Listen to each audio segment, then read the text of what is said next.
നമ്മൾ പോർച്ചുഗീസുകാർ കേരളത്തിൽ അല്ലെങ്കിൽ ഇന്ത്യയിൽ വന്നതും കച്ചവട ബന്ധത്തിൽ ഏർപ്പെട്ടതും ഒക്കെ പഠിച്ചു. ഇനി ഇന്നത്തെ ദിവസം നമ്മൾ പഠിക്കാൻ പോകുന്നത് influence of Portuguese in India. ഇന്ത്യയിൽ കച്ചവടത്തിനായി വന്ന പോർച്ചുഗീസുകാരെ കൊണ്ട് നമ്മൾക്ക് എന്തൊക്കെ പ്രയോജനങ്ങളാണ് ഉണ്ടായത് എന്നുള്ളതിനെ കുറിച്ചാണ് നമ്മൾ ഡിസ്കസ് ചെയ്യാൻ പോകുന്നത്.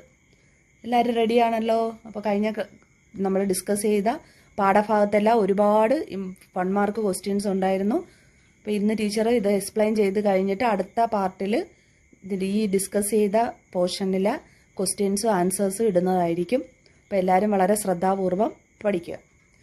Contact between India and Portuguese resulted in Malayalam receiving these words from the Portuguese language. അപ്പോൾ ഈ ഒരു ഇന്ത്യയും പോർച്ചുഗീസുകാരുമായിട്ടുള്ള കച്ചവട ബന്ധം മൂലം നമ്മൾക്ക് ഇനി പറയുന്ന വാക്കുകളൊക്കെ നമുക്കിവിടെ കിട്ടി.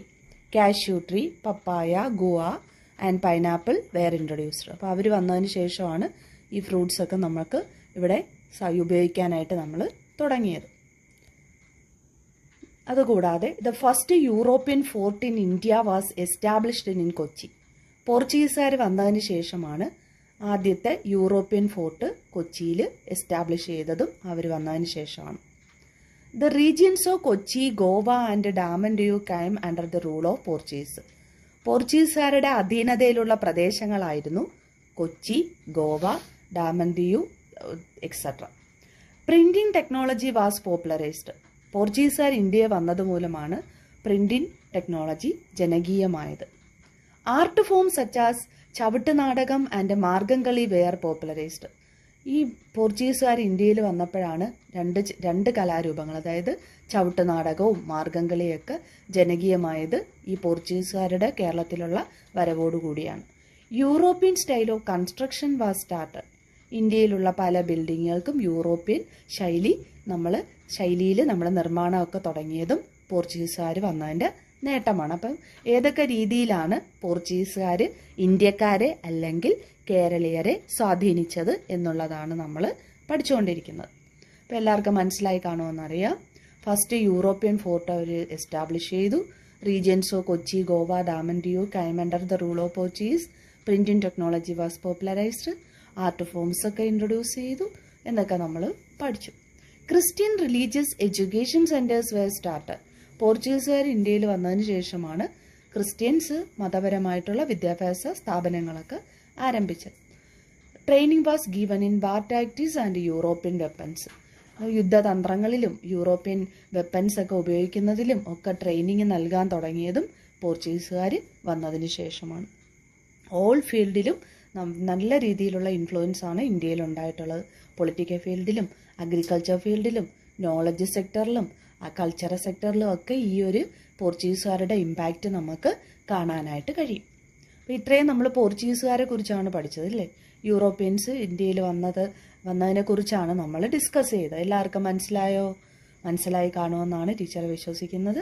ഇനി അടുത്ത വിദേശികളെക്കുറിച്ച്, നമ്മൾ ഇന്ത്യയിൽ വന്ന അടുത്ത വിദേശികളെക്കുറിച്ചാണ് നമ്മൾ പഠിക്കാൻ പോകുന്നത്. Dutch. The Europeans who came to India after the Portuguese were from Holland. അപ്പോൾ പോർച്ചുഗീസുകാർക്ക് ശേഷം ഇന്ത്യയിൽ വന്ന യൂറോപ്യന്മാർ ഹോളണ്ടിൽ നിന്നുള്ളവരായിരുന്നു. They are also known as the Dutch. അവരെ അറിയപ്പെട്ടിരുന്നത് ഡച്ചുകാരെന്നായിരുന്നു. Nagapattinam, Bharuch, Ahmedabad, Chinsura were the major trading centres of Dutch in India. അപ്പോൾ ഇന്ത്യയിൽ ഈ ഒരു വിദേശികൾ വന്നപ്പോൾ, അവരുടെ ഡച്ചുകാർ വന്നപ്പോഴത്തേക്ക് അവരുടെ പ്രധാനപ്പെട്ട കച്ചവട കേന്ദ്രങ്ങൾ ഏതൊക്കെയാണെന്നാണ് നമ്മൾ പഠിക്കാൻ പോകുന്നത്. നാഗപട്ടണവും ഭറൂച്ചും അഹമ്മദാബാദും ചിൻസുരയായിരുന്നു അവരുടെ പ്രധാനപ്പെട്ട കേന്ദ്രങ്ങൾ. The Dutch defeated the Portuguese in their competition for monopoly in trade. ഡച്ചുകാർ പോർച്ചുഗീസുകാരെ പരാജയപ്പെടുത്തി. ഡച്ചുകാരും പോർച്ചുഗീസുകാരും കൂടി കച്ചവടത്തിന് ഇവിടെ കുത്തക മൊണോപ്പൊളി സ്ഥാപിക്കാനായിട്ട് ശ്രമിക്കുകയും ഡച്ചുകാർ പോർച്ചുഗീസുകാരെ ഡിഫീറ്റ് ചെയ്യുകയും ചെയ്തു. ഇനി നമുക്കൊരു പ്രധാനപ്പെട്ട യുദ്ധത്തിലോട്ട് പഠിക്കാൻ നമ്മൾ പോവുകയാണേ. ഇപ്പോൾ 2 വിദേശികളെ കുറിച്ച് പഠിച്ചു, എല്ലാവർക്കും മനസ്സിലായോ? നമുക്കിനി അടുത്ത പോർഷനിലോട്ട് പോവാം. ബാറ്റിൽ ഓഫ് കൊളച്ചൽ യുദ്ധത്തെക്കുറിച്ചാണ് നമ്മളിനി പഠിക്കാൻ പോകുന്നത്. വളരെ ശ്രദ്ധിക്കണം, ഇയറൊക്കെ എക്സാമിനുമൊക്കെ ചോദിക്കുന്നതാണ്. In 1741 Marthanda Varma who ruled Travancore clashed with Dutch at Colachel near Kanyakumari. 1741 Thiruvithamkoor ഭരിച്ചിരുന്ന മാർത്താണ്ഡവർമ്മ രാജാവാണ് ഡച്ചുകാരുമായിട്ട് കന്യാകുമാരിയിലെ കുളച്ചൽ എന്നുള്ള സ്ഥലത്ത് വെച്ച് ഏറ്റുമുട്ടി. With the defeat in this war the Dutch lost their supremacy in India. ഈ ഒരു യുദ്ധത്തിൽ ഡച്ചുകാർ പരാജയപ്പെടുകയും അവർക്ക് ഇന്ത്യയിലുള്ള മേൽക്കോയ്മ നഷ്ടമാവുകയും ചെയ്തു.